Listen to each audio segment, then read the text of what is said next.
et docteur en philosophie, directeur de recherche donc à la Fédération européenne des écoles, je pense que c'est de ça dont tu parlais tout à l'heure Thibaut, chercheur associé à l'Université d'Artois. Donc il publie chez l'Harmattan, je pense que donc Jean-Louis est un fidèle de l'Harmattan depuis de nombreuses années. Et donc là, vous avez à disposition donc, son ouvrage Herméneutique de notions pascaliennes, parce que Jean-Louis aime beaucoup le philosophe Pascal, dont il va nous dire quelques mots aujourd'hui dans son intervention, rôle et masques sociaux dans le projet pascalien. Voilà. Merci Fred. Alors évidemment, quand Fred m'a indiqué le thème de votre journée d'études, j'ai tout de suite pensé à Lévinas, quasiment mécaniquement. Pourquoi? Parce que chacun sait que pour Lévinas, le visage, c'est la chair de l'horizon de sens de chacun. Autrement dit, mécaniquement, le masque est chez lui une entrave à l'avenir de chacun. Autrement dit, le masque nous englue dans l'enfermement égologique et nous empêche le voyage vers la transcendance. Il nous empêche, si vous voulez, de cheminer vers notre terre promise intérieure. Mais finalement, j'ai trouvé ça trop mécanique. Alors, pour un ensemble de mobiles et de motifs, j'ai décidé de me poser une question suivante. Et c'est le germe de la réponse à cette question que je vais vous proposer aujourd'hui. La question que je me suis posée, c'est comment et pourquoi est-il possible dans l'espace public de réhabiliter le masque? Autrement dit, est-ce que le masque, est-ce qu'on peut, en précisant la question, je me suis demandé si on pouvait revêtir le masque de l'acceptation pour mieux affoler et subvertir une situation ou un régime qu'on jugeait cuculapraline, niais ou idiot. Alors, pour ce faire, j'ai interrogé quelqu'un sur lequel je travaille depuis 30 ans à peu près, autrement dit que je commence à découvrir, et cet auteur c'est Pascal. Et ce qui m'a amusé, c'est que pour les profs de terminale, y compris pour certains profs de fac, Pascal c'est le pourfendeur du divertissement. C'est rigolo parce que, voilà, pour mon part, j'en fais quelqu'un de complètement différent.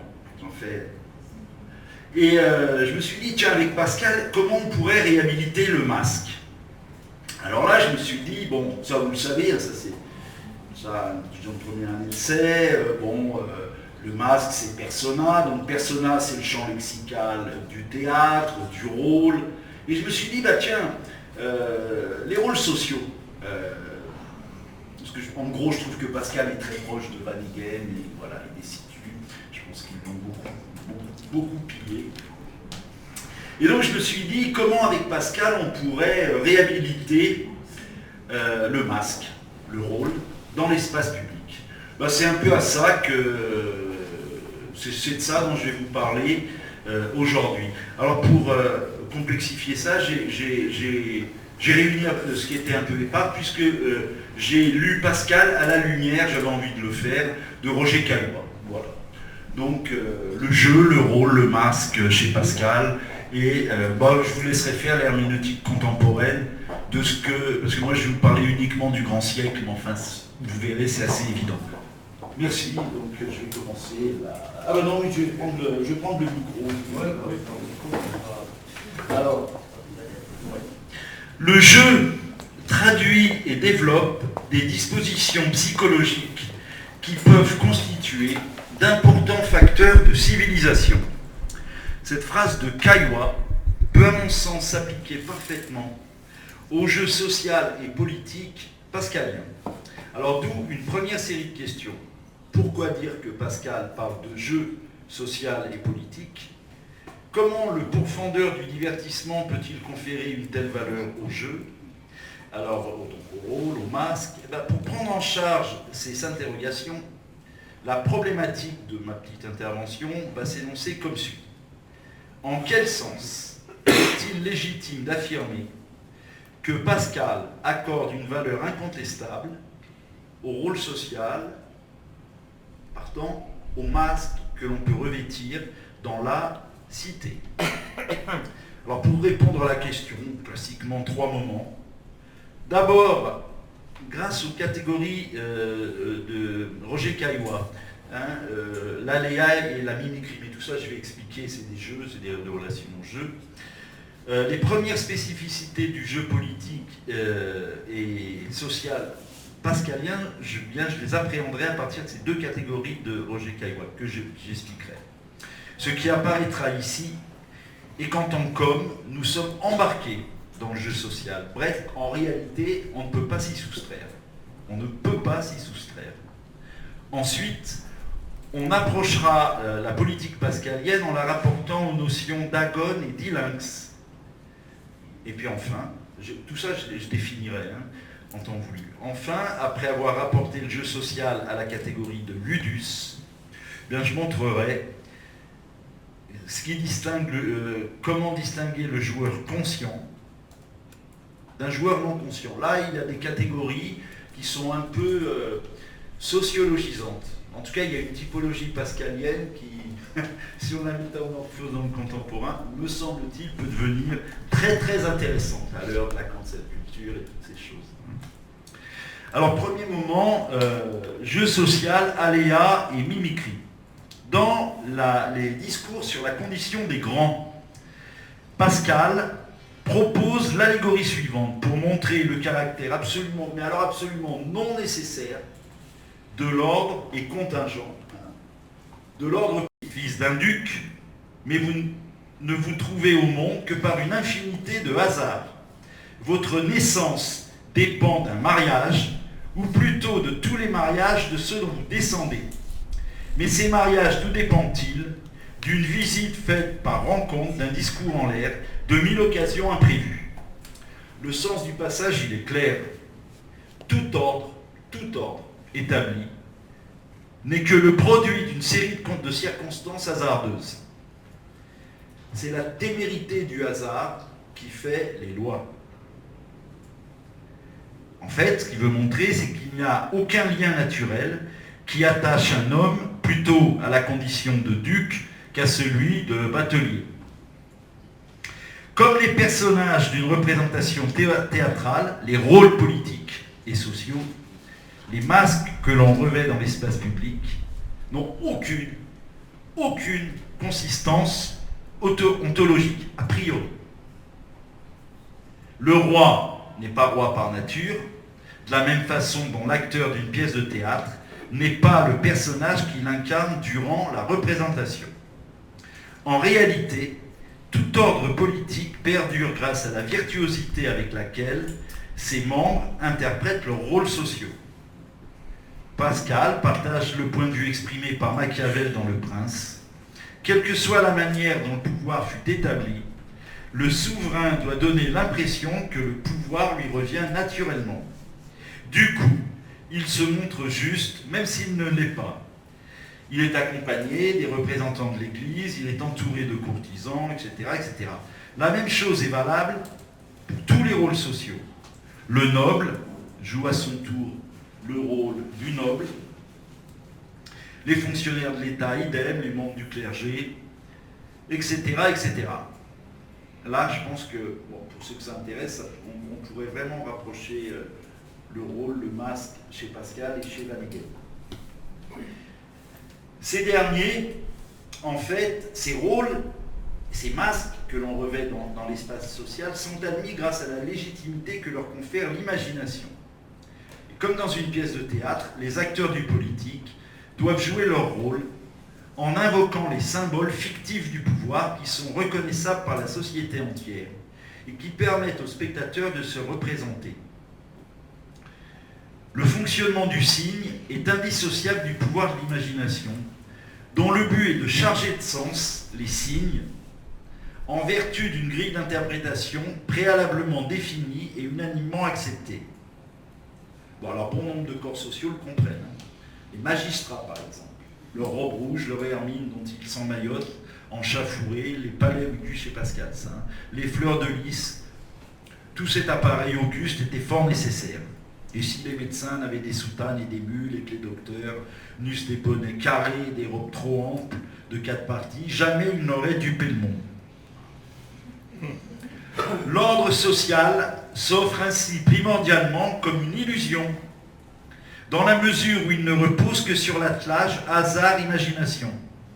Si l'on admet, pourquoi pas, hein, que l'illusion vient de in ludo, étymologiquement être dans le jeu, on est alors forcé de reconnaître que le roi qui se croit roi, car il posséderait une grandeur ontologique, ou le peuple qui doterait le roi de grandeur illusoire, sont tous deux, d'une manière différente, des acteurs d'un jeu,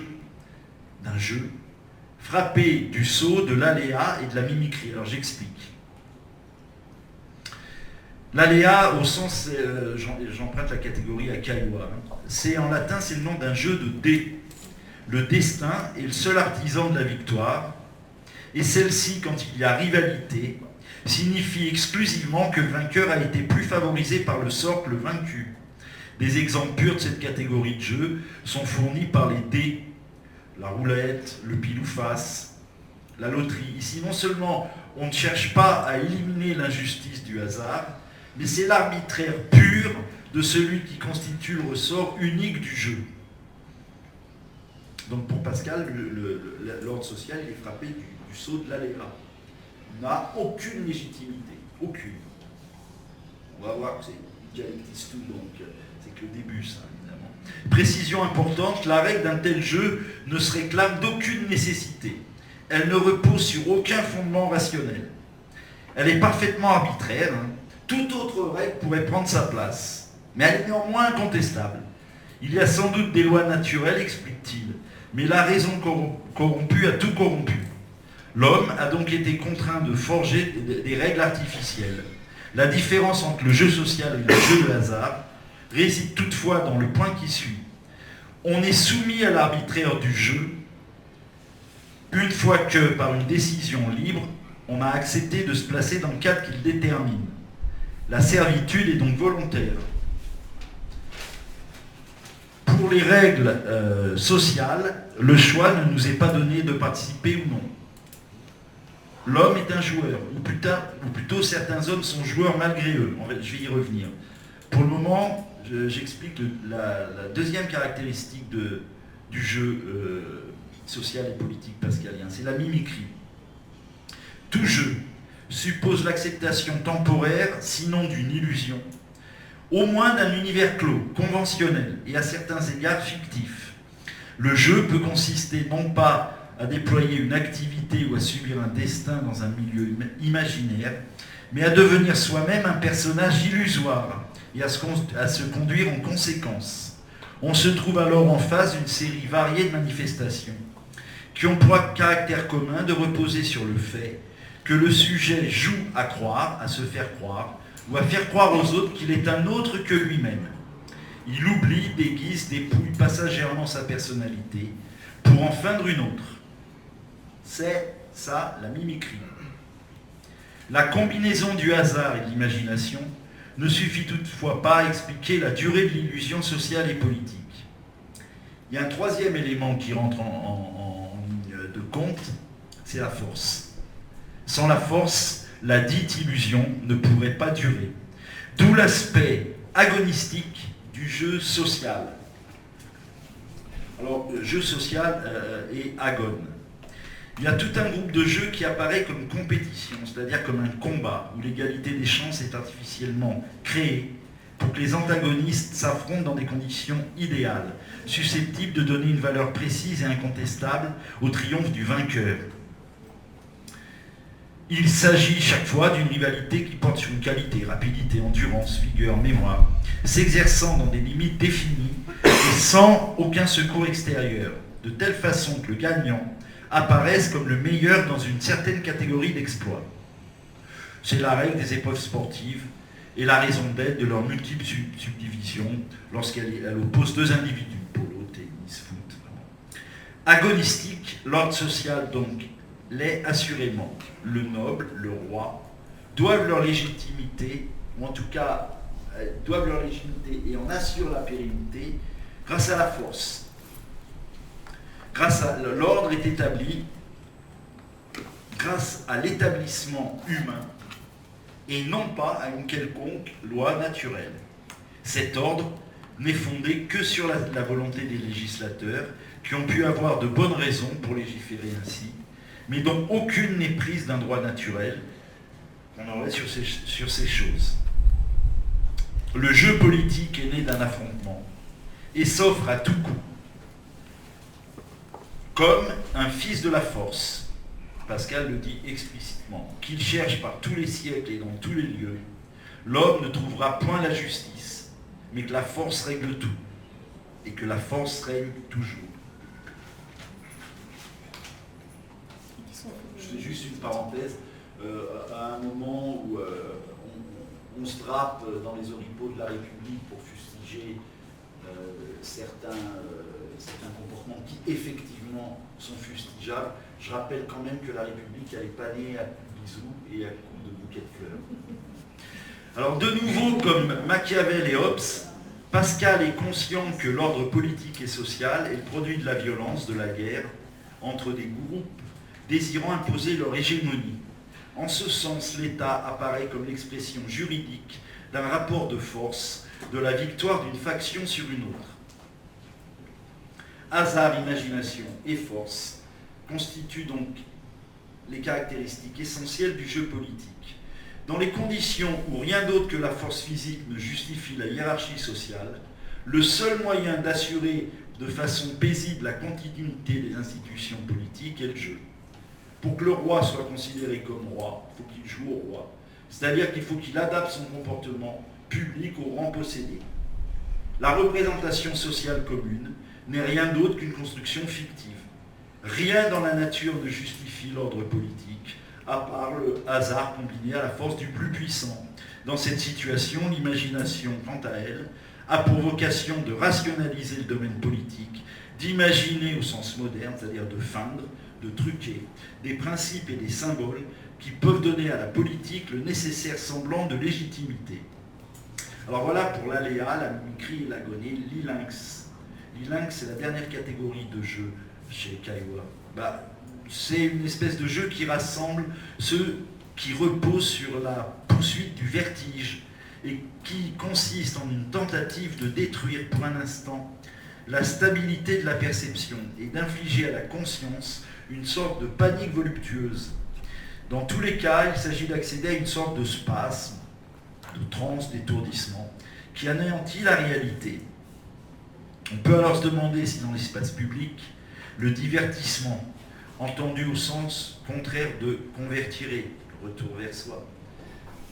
Divertissement, c'est quoi? C'est une projection permanente vers l'extérieur.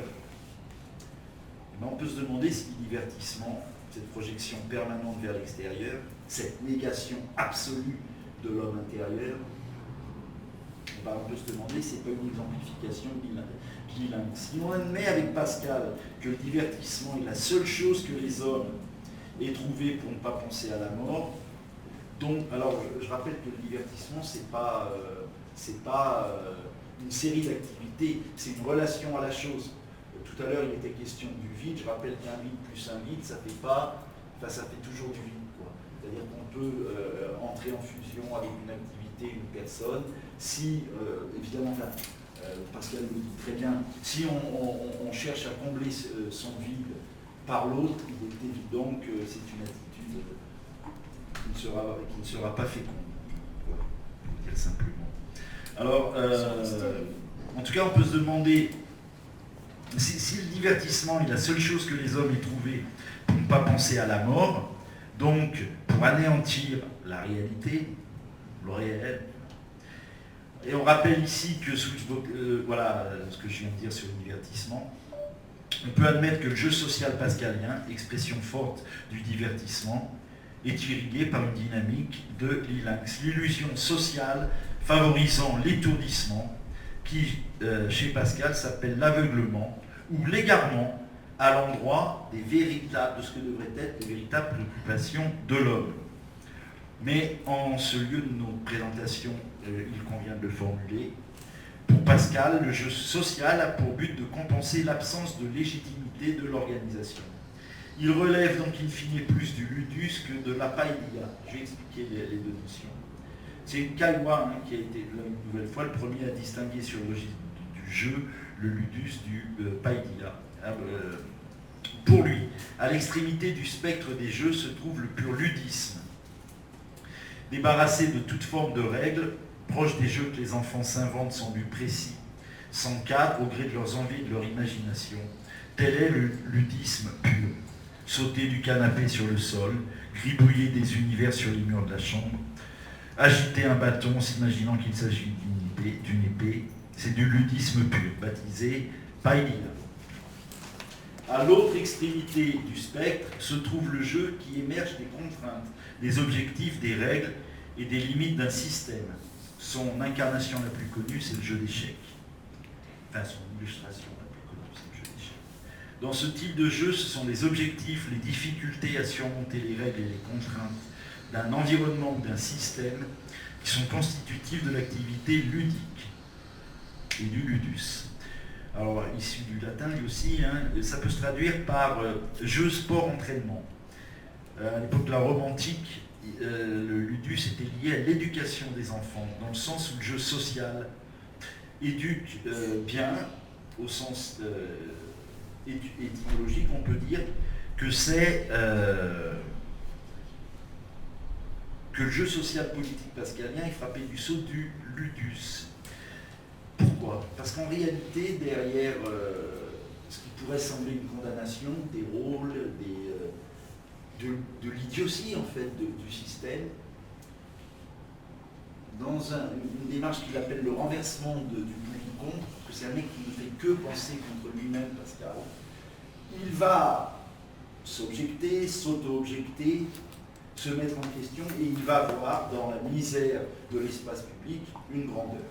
Là, je vous dis comment il renverse et comment il va être amené, à partir de cette critique quand même radicale, et assez simple finalement, de l'espace public, comment il va être amené à réhabiliter la notion de masque. En fait, dans cet hôpital de fous que constitue la cité, il y a une valeur. La valeur avérée, c'est que le jeu politique et social permet à des moi qui se haïssent de cohabiter. En fait, il permet à des moi enfermés dans une égologie inféconde, stérile, cuculapraline, vaniteuse. Chez Pascal, la vanité, consiste à confondre l'essentiel et l'accessoire. C'est ça le jeu social et politique. Et pourtant, en dépit de ça, il y a une immense valeur. En fait, il permet à des moi qui se détestent de cohabiter. La coutume régule en fait la libido dominandi de chacun et forme ainsi un tableau de charité. Dans sa misère, l'ordre social laisse donc apparaître une grandeur qui consiste à éviter la guerre de tous contre tous, la guerre civile, qui est le plus grand des maux. Le jeu social et politique, cette illusion idiote de légitimité, révèle de facto par son caractère régulateur plus de la ludus que de la païdia. Alors en ce lieu, il y a une remarque qui s'impose. Tous les hommes ne se rapportent pas de la même manière à la dimension civilisationnelle du jeu et finalement à la dimension améliorative du rôle, du masque, puisqu'il y en a qui n'en sont même pas conscients. J'explique. Le peuple, par exemple, n'est pas un joueur, si l'on considère que le joueur doit être conscient qu'il joue. Mais il l'est si on pense avec Pascal qu'en qualité d'être embarqué, c'est-à-dire d'être jeté là, dans le monde d'abord, dans la cité ensuite, nous sommes contraints de jouer, alors on doit reconnaître que le peuple, qui est dans l'illusion la plus totale, soit étymologiquement pleinement dans le jeu, honore la dimension civilisationnelle du jeu. En fait, il y a une apologie de l'ignorance. En confondant grandeur naturelle et grandeur d'établissement, et en respectant ceux qui en sont porteurs, il est dans l'illusion, mais il évite la guerre civile, le plus grand des maux. Il préserve ainsi la valeur de la coutume, des lois, valeur qui, chez Pascal, consiste à être en tant qu'être. C'est tout. Ce point, les demi-habiles ne le comprennent pas. Il y a une typologie chez Pascal. Le peuple est demi-habile, l'habile, le faux mystique et le mystique zélé. On verra qu'en réalité, c'est le mystique zélé qui, grâce à une notion que piquera Nietzsche et la pensée derrière, tout en acceptant les masques, est celui qui affole et subvertit le plus l'ordre en place. Donc pour arriver, je vais faire un long détour par la typologie pascalienne qui est un peu sociologisante, pour comprendre comment et pourquoi tout le monde n'arrive pas à ça. Parce qu'au-dessus du peuple, il y a le demi-habile. Alors le demi-habile, lui, il est intelligent. Donc, il sait que le roi est roi par hasard, que le grand est grand par hasard. Alors qu'est-ce qu'il veut faire? Il veut tout changer. Il veut changer les règles du jeu. Pourquoi? Parce que le demi-habile n'ignore pas la dimension hasardeuse des lois, mais il la condamne au nom de la raison. En réalité, ils veulent jouer un jeu qui n'est pas sans danger, car en souhaitant instaurer un ordre nouveau, ils ne vont faire que favoriser la guerre civile. Tout autre est le regard de l'habile. Pour lui, les lois n'ont aucune justice intrinsèque. Il est comme le peuple. Il diverge du peuple. La loi n'est pas juste, mais il convient de la respecter comme si elle était juste, pour éviter le pire des maux et de détruire ce tableau de charité que constitue l'ordre humain. L'habileté est en réalité résignation au moindre mal. Les lois ne sont pas justes, mais il est juste de s'y soumettre. Il consent à la folie universelle, car cette folie est sagesse. Elle bâtit sur la fragilité humaine un ordre improbable. En surface, l'habile rejoint le peuple, mais en surface seulement. Alors que l'homme, ce misérable ver de terre, pour Pascal, naît avec amour-propre et une pente vers soi qui rendrait impossible la constitution de communautés durables, voici que l'habile, c'est lui en fait, réussit à tirer de notre misère, de notre concupiscence, alors pour Pascal, c'est l'état post-lapsaire, un règlement admirable. C'est donc par l'habile que la politique, signe de notre misère, devient signe de notre grandeur. La raison des effets marque la grandeur de l'homme, d'avoir tiré de la concupiscence un si bel ordre. Voilà le conseil que Pascal donne à l'habile noble. Le peuple qui vous admire ne connaît pas ce secret. Il croit que la noblesse est une grandeur réelle et il considère presque les grands comme étant d'une autre nature que les autres. Ne leur découvrez pas cette erreur, si vous voulez, mais n'abusez pas de cette élévation avec insolence et surtout, ne vous méconnaissez pas vous-même en croyant que votre être a quelque chose de plus élevé que celui des autres. Alors, en ce lieu de notre enquête, il y a une question qui se pose immanquablement. Pour Pascal, l'apologiste, quel regard le mystique doit-il jeter sur l'ordre politique? Comment doit-il se rapporter au jeu, au masque, au rôle? La réponse est simple. D'abord, il convient de dire qu'il n'y a pas un mystique archétypal, mais au moins deux sortes. Le premier, il va l'appeler le chrétien zélé. Le chrétien zélé, comme le demi-habile, sait que la cité ne fonctionne pas selon les normes divines. Or, les chrétiens zélés veulent créer sur terre la cité de Dieu, ce qui infailliblement engendrerait violence. En réalité, pour Pascal, le chrétien zélé froisse, nie la dimension civilisationnelle du jeu politique, en souhaitant jouer, comme le demi-habile, un jeu dangereux. En fait, pour lui, le demi-habile et le chrétien zélé commettent la même erreur.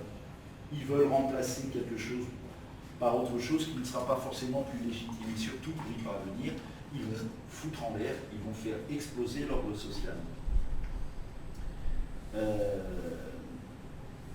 En fait, le chrétien zélé veut remplacer les aléas par la parole divine, une théocratie. Mais pour cela, il prend le risque de la guerre. Donc, évidemment, il prend le risque de s'asseoir sur la dimension civilisationnelle du jeu. Le dévot, comme le demi-habile, et donc est prêt à susciter la radicale injustice de la guerre pour actualiser une justice qui en réalité n'appartient pas, pour Pascal, à l'histoire ni à son eschatologie. Reste alors le mystique.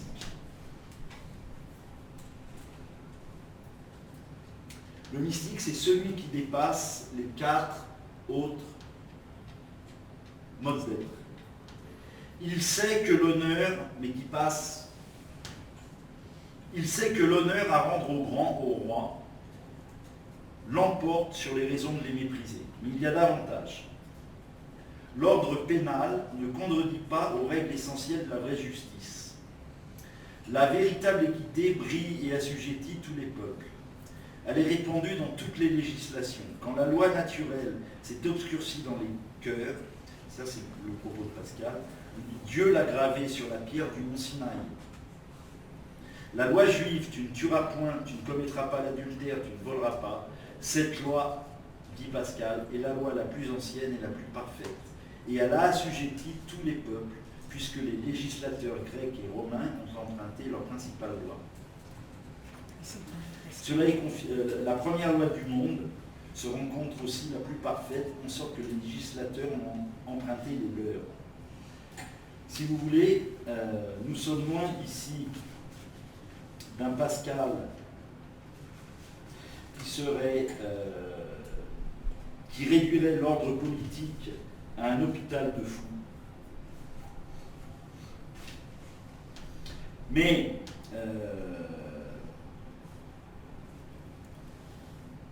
nous sommes en réalité complètement ailleurs. Pour Pascal, l'ordre politique n'est pas un hôpital de fous. Il a des règles hasardeuses d'obédience agonistique et mimétique, mais elles sont toutes souchées dans une matrice hautement civilisationnelle. Parce que le jeu originel limite, régule. On retrouve ici un caractère essentiel du jeu déjà décrit dans l'introduction. Alors, en conclusion, je dirais qu'évidemment, on pourrait penser que la perspective pascalienne relève du fatalisme et de la résignation. Ben, loin s'en faut, parce qu'en réalité, ce que veut faire Pascal, c'est dire que, et Nietzsche va vraiment lui reprendre l'idée, il lui reprendra l'expression, au quotidien, il convient de travailler avec la pensée derrière. Jouer, accepter le masque, enfin, revêtir le masque de l'acceptation pour mieux affoler et subvertir le déjà là inerte d'un ordre social qui n'a aucune légitimité.